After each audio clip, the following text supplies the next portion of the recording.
अस्सलाम वालेकुम गाइस, कैसे हैं आप। उम्मीद करता हूं कि आप सब खैरियत से होंगे, खुश होंगे और हमारी दुआ है कि आप हमेशा खुश रहें, हंसते और मुस्कुराते रहें।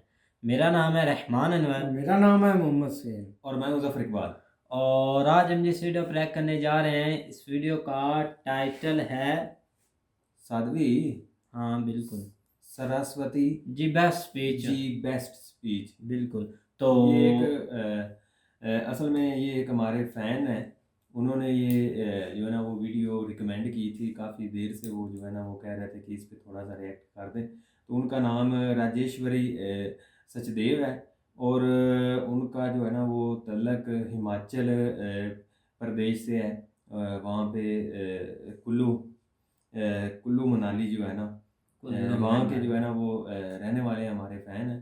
तो उनकी काफ़ी देर से रिक्वेस्ट थी तो कि उसका उन मैं- पर भी रिएक्ट किया हाँ, जाए। तो चलो सबसे पहले वीडियो देखते हैं और बाद में देते रिव्यू। अगर वीडियो पसंद आए तो लाइक सब्सक्राइब जरूर कीजिएगा और कमेंट में अपनी राय का इज़हार जरूर कीजिएगा। तो चलो वीडियो करते हैं शुरू।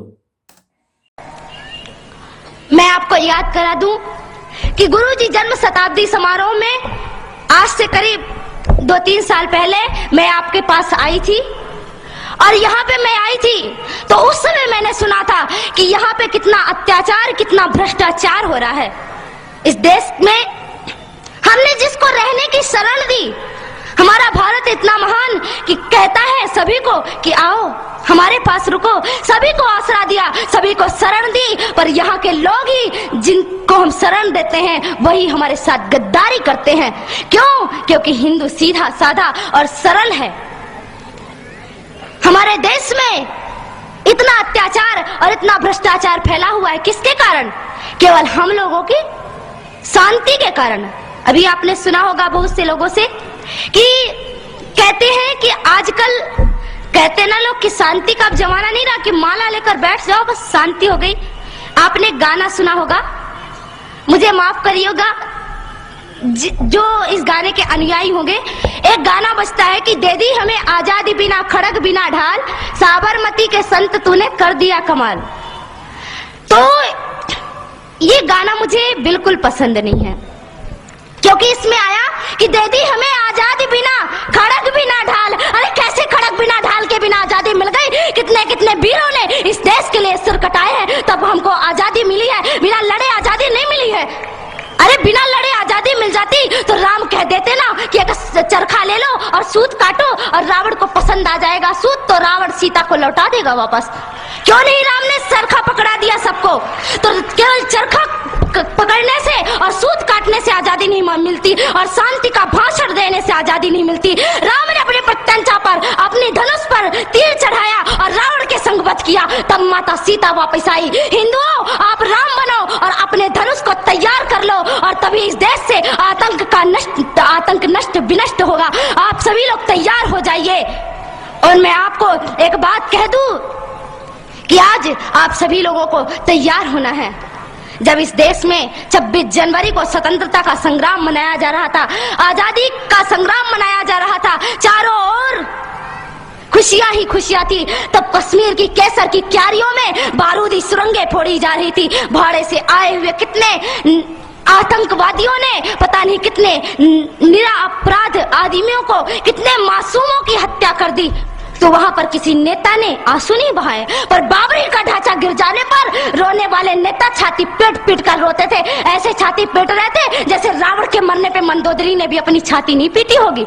इन देश के नेताओं को देखो, ये कुत्ते हैं और ये टुकड़ों के बल पर पल रहे हैं। और मैं आपको सावधान कर दूं कि इस देश की नेता से और इस देश के कानून से सावधान रहना, क्योंकि ना तो ये हमारी रक्षा करेगा बल्कि आपको नींद की गोली दे करके और सुलाएगा कि जितना आप सोओगे उतना इसको कुर्सी में बैठने के लिए मिलेगा।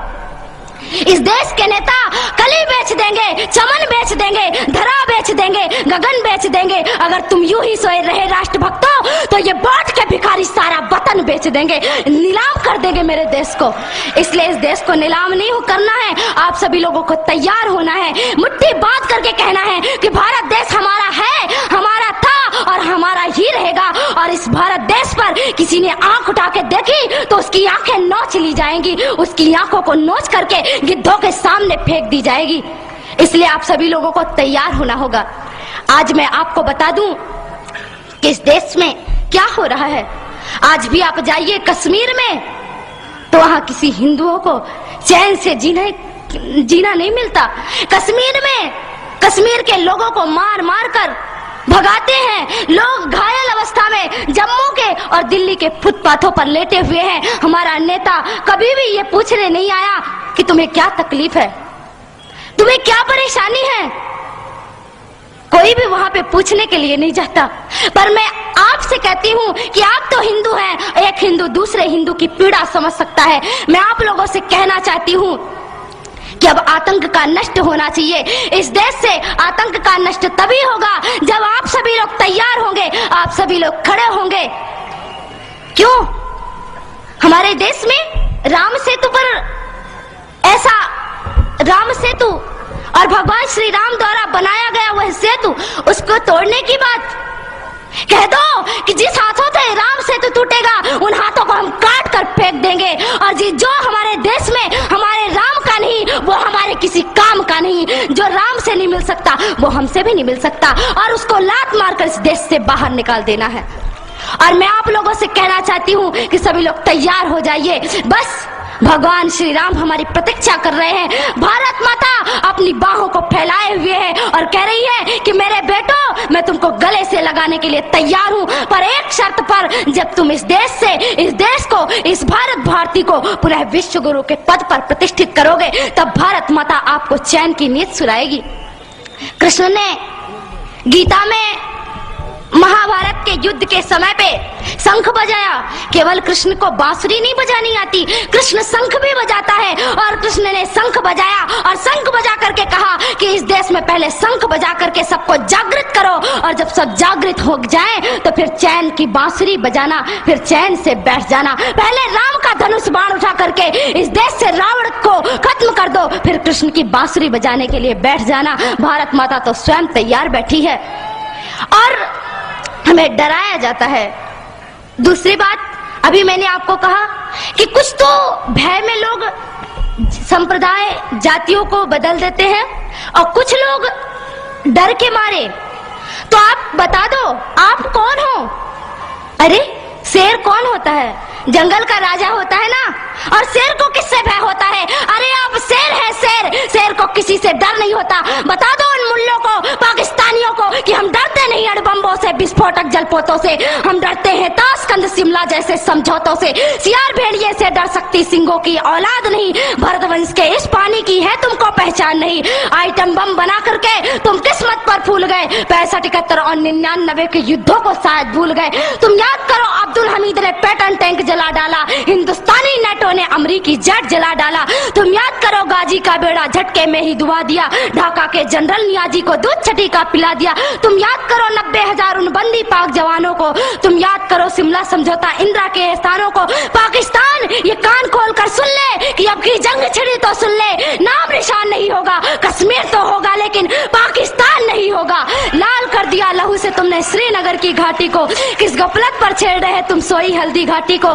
जहर पिलाकर मजहब का इन कश्मीरी परवानों को, भय और लालच दिखलाकर तुम भेज रहे नादानों को। खुले प्रशिक्षण, खुले शस्त्र है, खुली हुई शैतानी है। सारी दुनिया जान चुकी ये हरकत पाकिस्तानी है। बहुत हो चुकी मक्कारी, बस बहुत हो चुका हस्ताक्षेप। समझा दो उनको वरना भभक उठेगा पूरा देश। देश अगर हो गया खड़ा तो त्राहि त्राहि मच जाएगी। पाकिस्तान के हर कोने में महाप्रलय आ जाएगी। क्या होगा अंजाम तुम्हें इसका अनुमान नहीं होगा। कश्मीर तो होगा लेकिन पाकिस्तान नहीं होगा। ये आवाक्स, ये एटम बम पर हिम्मत कौन दिखाएगा? इन्हें चलाने को क्या बोले बाप तुम्हारा आएगा। अब की चिंता मत कर, चेहरे का खोल बदल देंगे। इतिहास की क्या हस्ती है, पूरा भूगोल बदल देंगे। धारा हर मोड़ बदल कर लाहौर से गुजरेगी गंगा। इस्लामाबाद की छाती पर लहराएगा भारत का झंडा। रावलपिंडी और कराची तक सब कुछ गारत हो जाएगा। सिंधु नदी के आर पार पूरा भारत हो जाएगा। फिर सदियों सदियों तक जिन्ना जैसा शैतान नहीं होगा। कश्मीर तो होगा लेकिन